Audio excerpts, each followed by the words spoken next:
Buenos días a todos. Bueno, acá estamos hoy 29 de marzo, siendo las 10:30, ¿no? Un poquitito pasadas. Vamos a dar comienzo a estas charlas, a estos encuentros que planificamos para hablar sobre condiciones del espectro del autismo.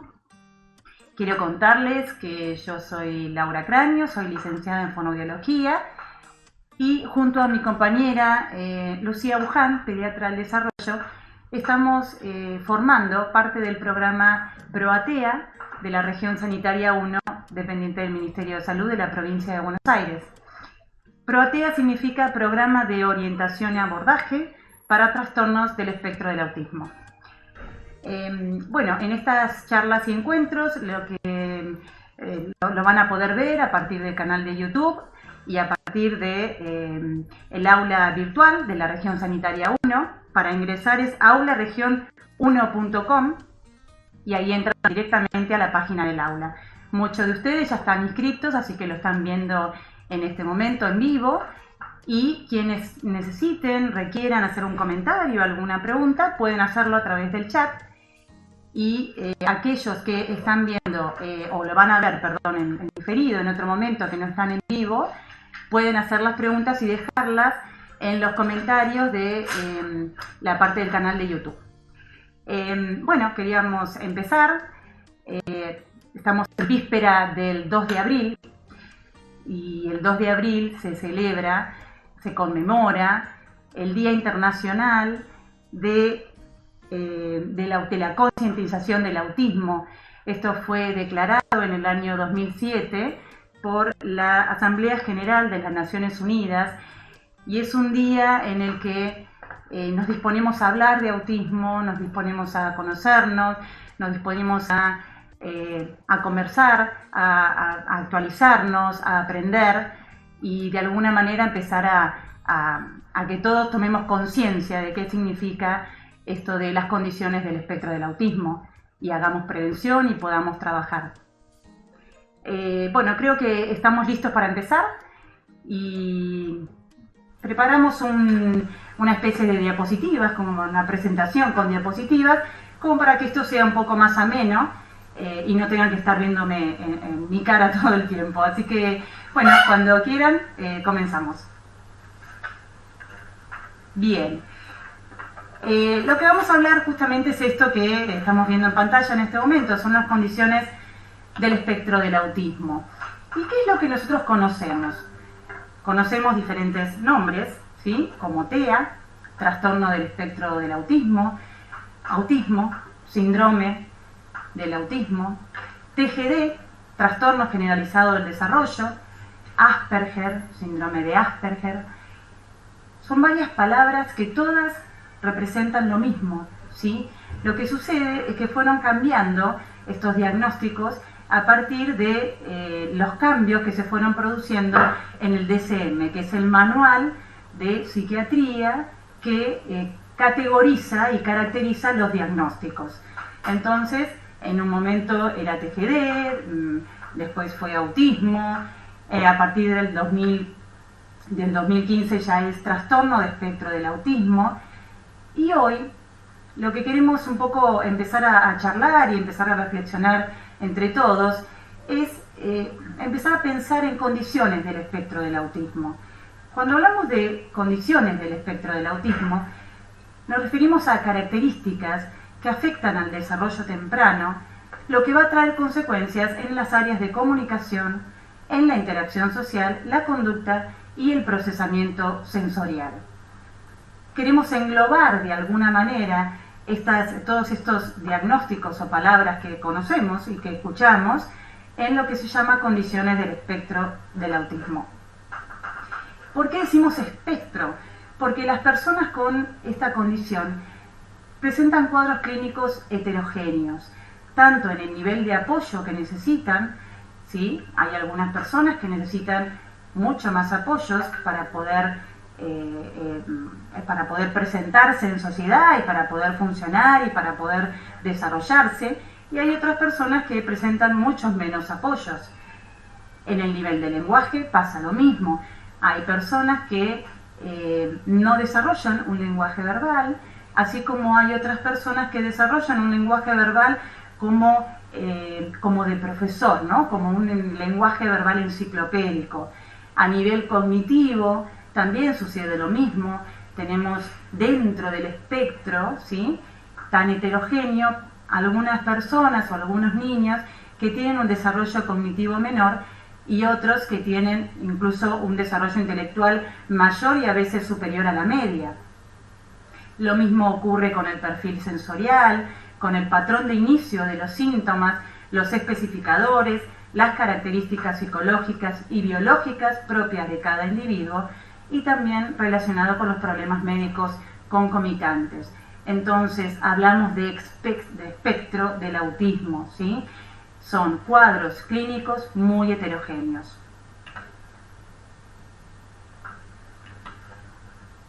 No puedo pasar. Ahí estamos.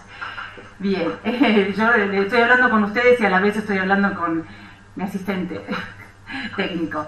Bien, vamos a empezar un poco a pensar cuáles son las características, cuáles son las cosas que nosotros pensamos o necesitamos conocer cuando hablamos de desafíos en el desarrollo, cuando hablamos de desafíos que tienen que ver con características dentro del espectro del autismo, y generalmente nos referimos a dificultades o desafíos en el área de la comunicación social, desafíos en el área de la interacción social y desafíos en lo que sería patrones de conducta con intereses muy repetitivos y restringidos.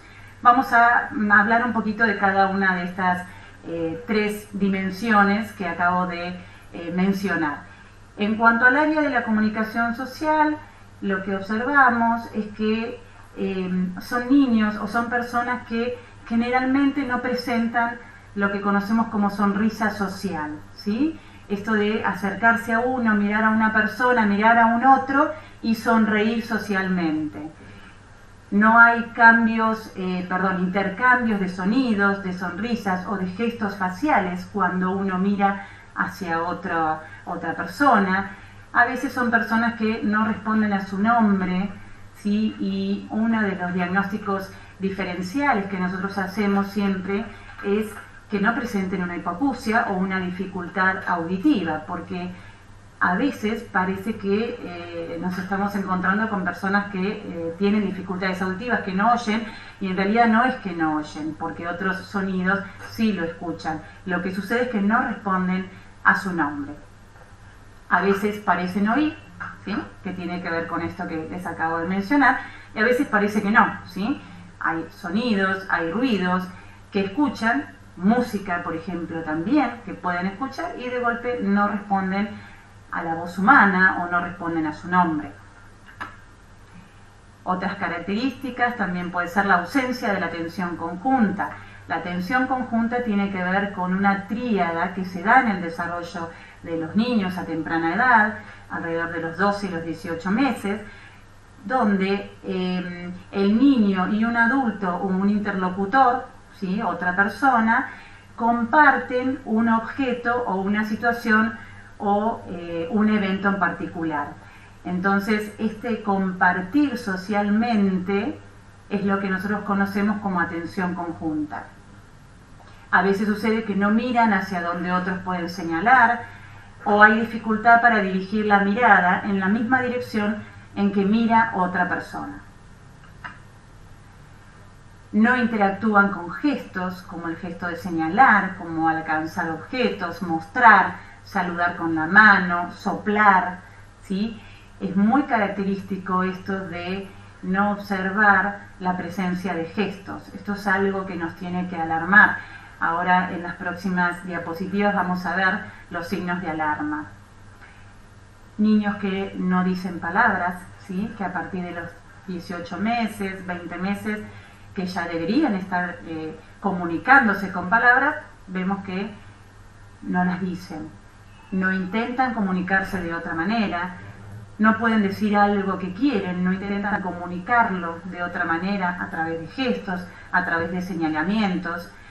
No entiende consignas, pareciera que no las escucha, pareciera que está siempre en su mundo y no no escucha una orden o una consigna que nosotros le damos. A nivel del área de la interacción social, como les comenté antes, el área de la comunicación social, el área de la interacción social, que es este aspecto que vamos a ver ahora, se observa la presencia de falta de interés en otros niños.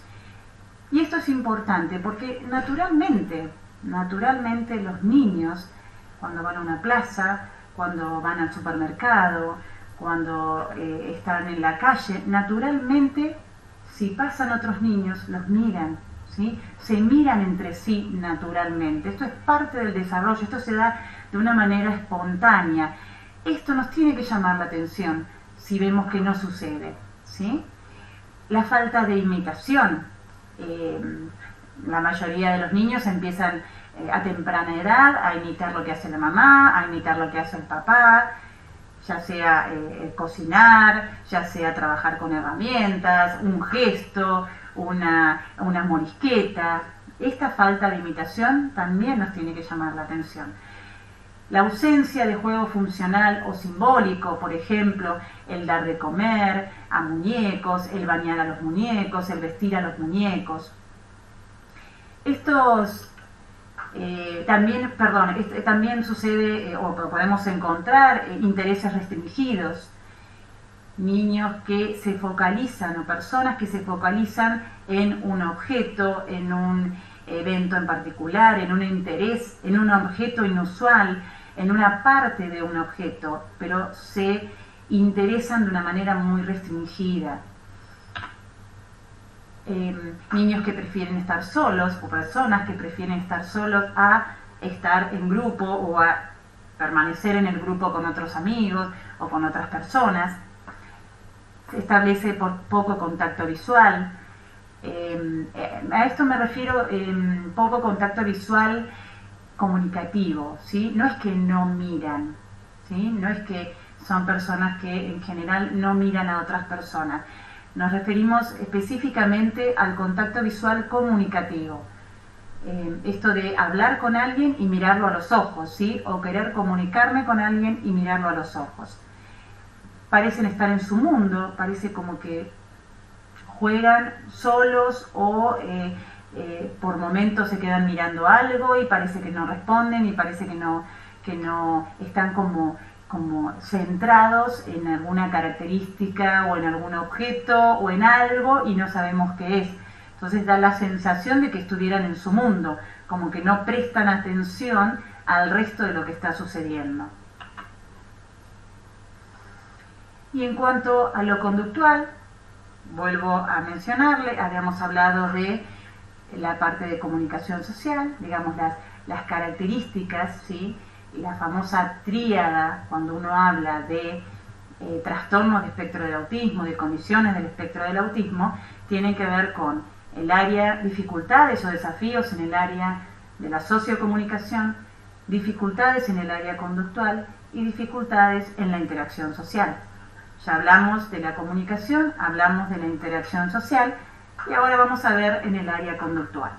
Y acá lo que observamos son movimientos repetitivos, posturas del cuerpo repetitivas, extrañas, como aleteos, como que caminan en punta de pie, como que se miran los dedos o cómo los dedos o las manos se mueven colocándose cerca de sus ojos, alinean objetos, ¿sí? O los clasifican por forma y por color a muy temprana edad. Repiten las actividades una y otra vez, la misma actividad, de la misma manera, en el mismo lugar, exactamente igual, que uno dice, bueno, pero no, yo quiero jugar a otra cosa y no puedo. Siempre lo hacemos de la misma manera, siempre con el mismo objeto y siempre en el mismo lugar. Hace berrinches desmedidos, realmente desmedidos, que uno dice, pero qué raro, tanto se enojó porque no le puse el plato de color naranja que usa siempre. Sí, tiene que ver con esto. Y la hiper o la hiposensibilidad a diferentes estímulos ambientales, visuales, auditivos. Hay muchos niños, como vemos en esta foto, que los estímulos auditivos es como que pareciera que lo escucharan más que otras personas o que otros niños, y eso hace que tengan que taparse los oídos, que tengan que alejarse, que necesiten salir de esa exposición a ese estímulo. Lo mismo con los estímulos visuales. En general son niños que se focalizan mucho sobre un objeto, sobre una parte de objeto, sobre un evento, y esto hace que no permita que preste atención a otros estímulos que hay en el ambiente. Dichas, y ya hemos hablado de estas características que observamos posiblemente, ¿sí?, cuando hablamos de niños con trastornos de espectro del autismo o de personas con condición del espectro del autismo, es importante que tengamos presente que hay signos de alarma, hay banderas rojas, hay cosas que dentro de lo que es el desarrollo esperado, el desarrollo temprano, nos tienen que llamar la atención. Hay cosas que nos tienen que llamar un poco la atención. No necesariamente indica que si algo nos llama la atención, vamos a encontrar un niño o vamos a tener un niño con un diagnóstico o con una condición del espectro del autismo, pero nos tiene que llamar la atención para intervenir tempranamente y favorecer que ese desarrollo sea distinto. Por ejemplo, algo que nos tiene que llamar la atención a temprana edad es que el bebé no sonría ni exprese alegría a los 6 meses de edad. A los 6, la sonrisa, la alegría, el contacto visual aparece a muy temprana edad. Cuando ya ese niño está en contacto con su mamá, tomando la teta, o con la mamadera, o con el adulto que le esté dando la mamadera, a muy temprana edad. Entonces, si nosotros tenemos un bebé, o vemos un bebé que a los 6 meses no manifiesta esta sonrisa o esta alegría, y el contacto visual con el otro que lo está mirando, nos tiene que llamar la atención. Esto es una bandera roja. Que no realice intercambio de sonidos, sonrisas o gestos faciales a los 9 meses. Esto también es algo que se da a temprana edad, ¿sí? Antes de los 9 meses, estos intercambios, estos gorjeos que se dan entre la mamá y que nosotros decimos que son como conversaciones entre las mamás, los papás, o los adultos, los cuidadores y el bebé, se dan a muy temprana edad. Entonces, si esto no aparece a los 9 meses, y nos tendría que llamar la atención, es una señal de alarma. Que el bebé no responda a su nombre a los 10 meses, ¿sí? Esto que yo les mencioné anteriormente. El bebé, desde que nace, ya empieza a reconocer a la voz humana y ya empieza a reconocer un nombre. A medida que va creciendo, empieza a localizar el sonido y empieza a obtener respuesta, empieza a responder cuando es llamado por su nombre. Que no balbucee a los 12 meses, al año de edad. Balbucear es ba, ba, ba, ba, pa, pa, pa, pa, da, da, da. Esto es algo que los niños lo hacen a temprana edad. A los 12 meses esto no está presente, también nos tiene que llamar la atención. Que el niño no interactúe con gestos, como señalar, alcanzar, mostrar a los 12 meses de edad, al año de edad. Que no diga palabra alguna a los 16 meses. Que el niño no diga frase de 2 palabras con sentido, sin imitar o repetir a los 2 años de edad. Que haya pérdida del lenguaje, del balbuceo o de alguna habilidad social a cualquier edad. Muchas veces cuando nosotros hacemos entrevistas a los papás y cuando charlamos sobre esto, hay muchos papás que refieren que durante el primer año de vida ellos no observaban dificultades, incluso balbuceaba, o habían intentado, niños que habían intentado o que habían dicho algunas palabras o partes de palabras, sonidos, y que de golpe esa habilidad se pierde. Esto también nos tiene que llamar la atención, ¿sí?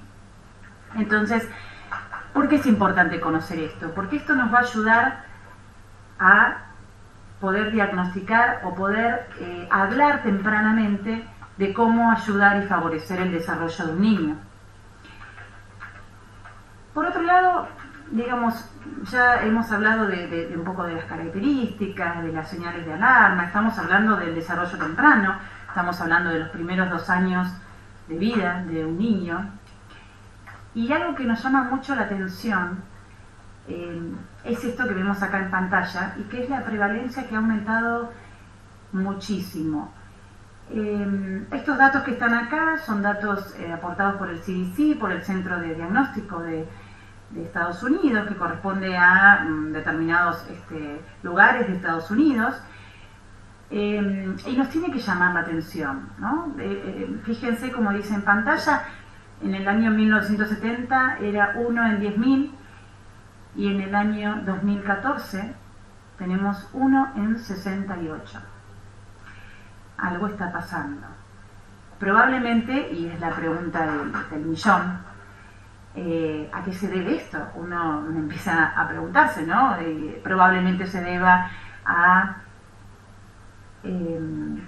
más conocimiento, los profesionales, la sociedad, los que estamos interesados en esto, los que nos formamos, tenemos más conocimiento, y al tener más conocimiento eso nos puede ayudar a diagnosticar más tempranamente, quizás, o a observar tempranamente conductas que nos llaman la atención. Eso puede ser un motivo. Otro motivo puede ser el ambiente. Quizás desde el ambiente se están generando a nivel ambiental un montón de cosas raras que suceden en la naturaleza, y quizás eso también pueda influir. Se habló de las vacunas.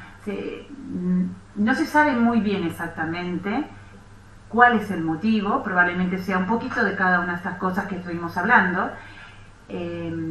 Lo que sí se sabe es que quienes trabajamos en consultorios con niños o en salud pública, observamos que las consultas van en aumento.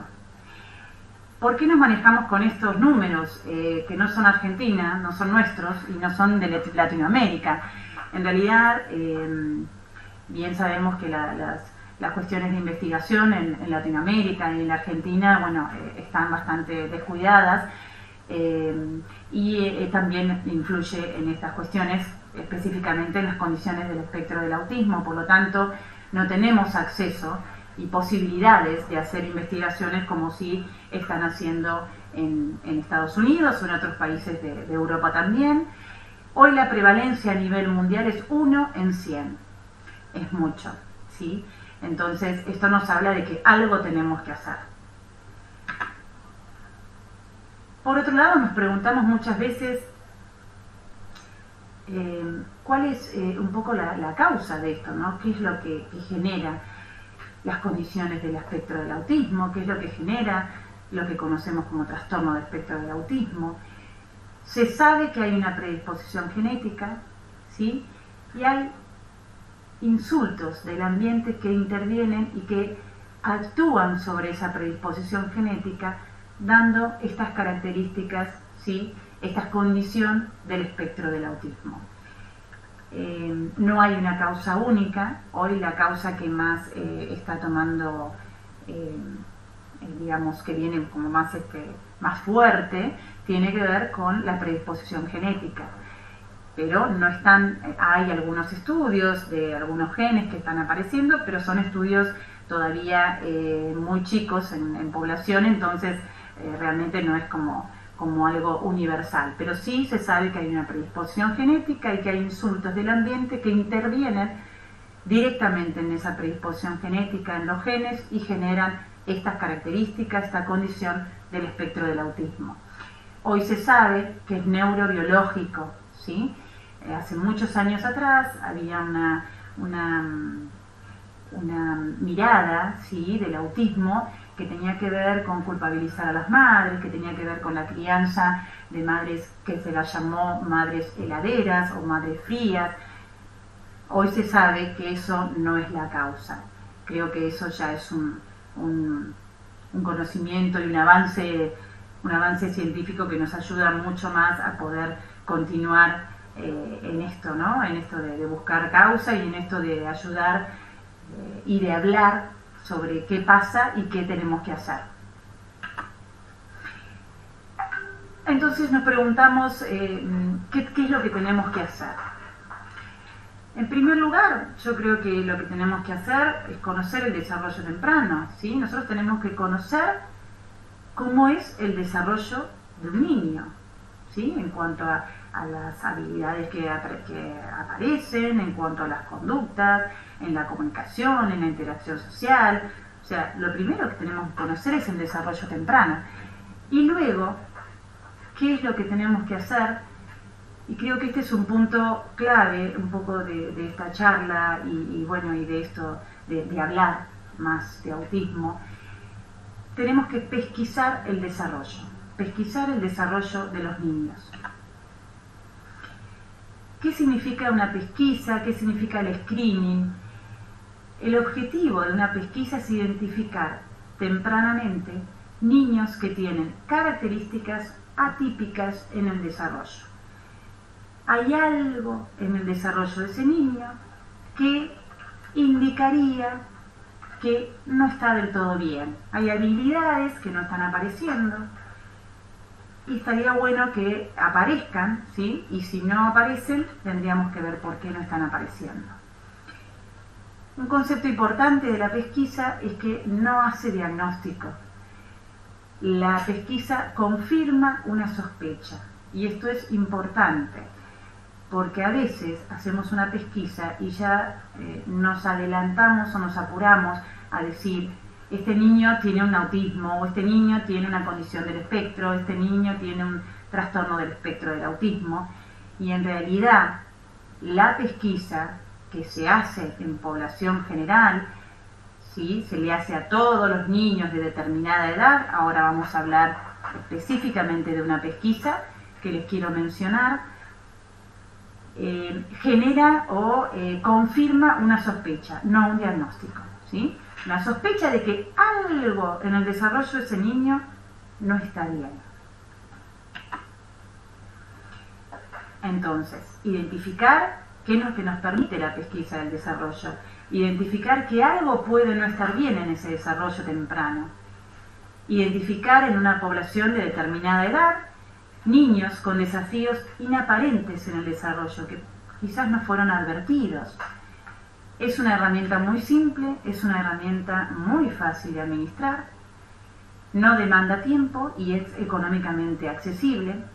Es una estrategia que debería ser aplicada en el primer nivel de atención y, como les mencioné anteriormente, se utiliza en la población en general, ¿sí? La pesquisa significa, es un screening que se hace a toda la población, de determinada edad, pero a toda la población. O sea, lo que se busca es hacerlo a toda la población para ver si hay alguna dificultad en el desarrollo o alguna habilidad del desarrollo que no está apareciendo.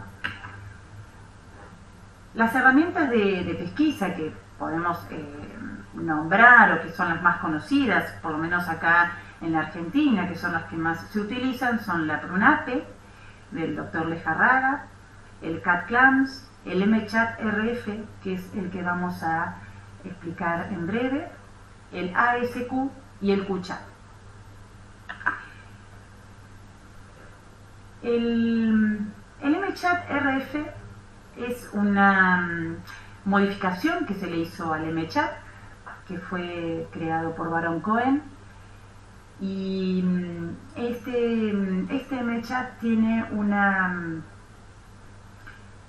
algo, digamos, novedoso y que realmente es bastante importante, porque es como que hace un rechequeo de por segunda vez, digamos, de esa entrevista que se le hizo a los papás.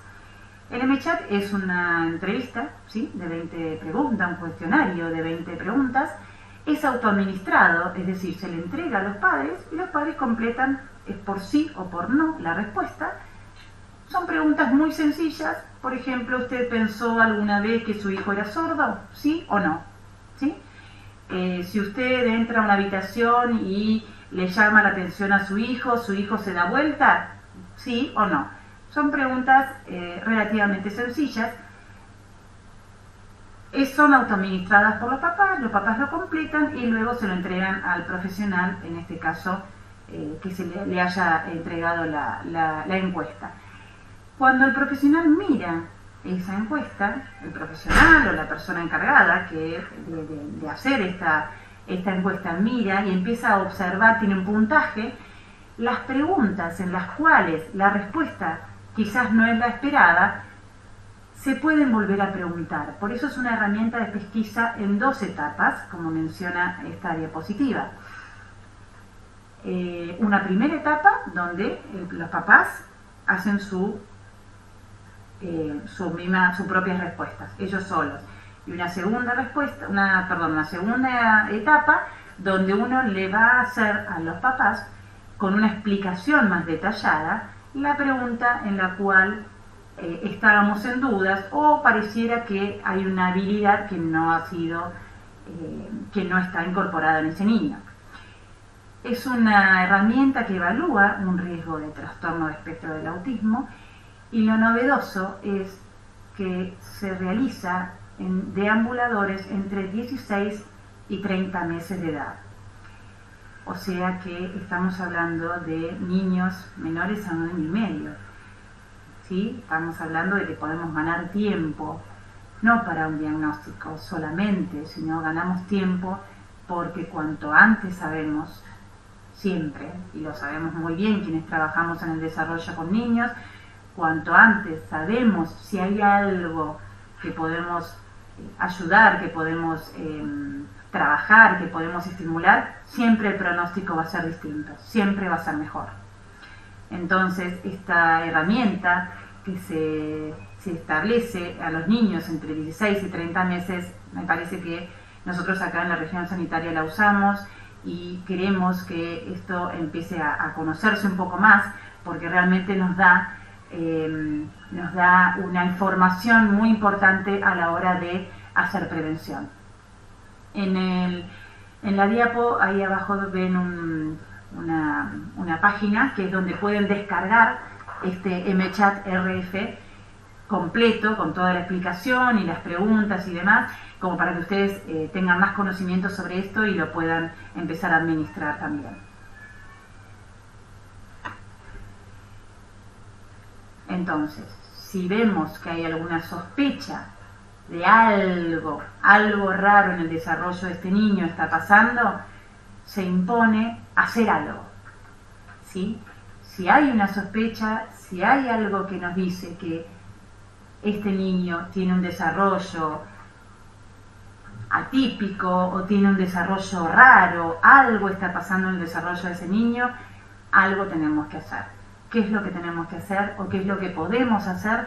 Una buena evaluación e iniciar un proceso diagnóstico. Como les mencioné anteriormente, la detección temprana cambia el diagnóstico y cambia el pronóstico.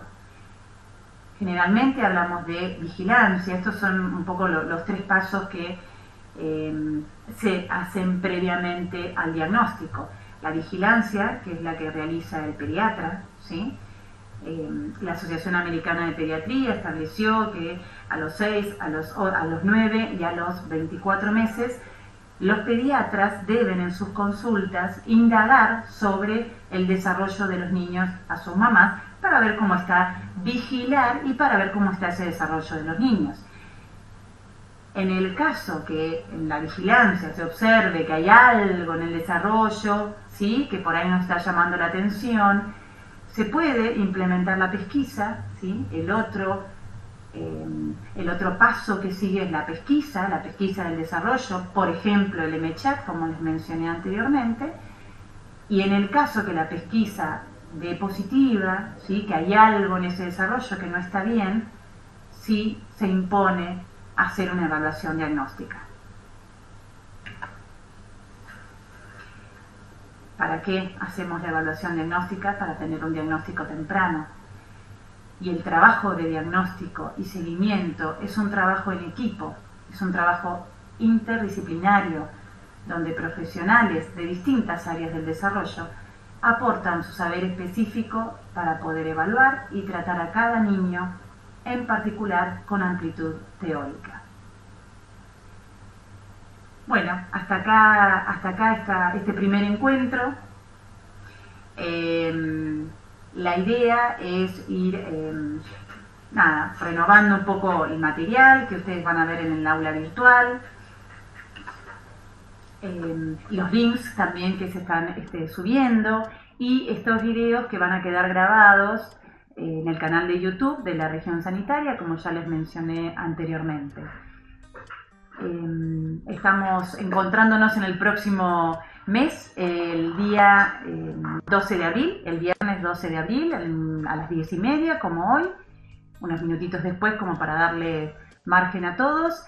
Y cualquier pregunta, en este momento no veo preguntas en chat, en la gente que está conectada en vivo, pero bueno, cualquier pregunta que ustedes quieran hacer, aquellos que no se les ocurrió en el vivo, pero se les ocurre en otro momento, después de ver el video nuevamente, pueden dejarlo, como les mencioné, en la sección de comentarios del canal de YouTube. Nos vemos el 12 de abril.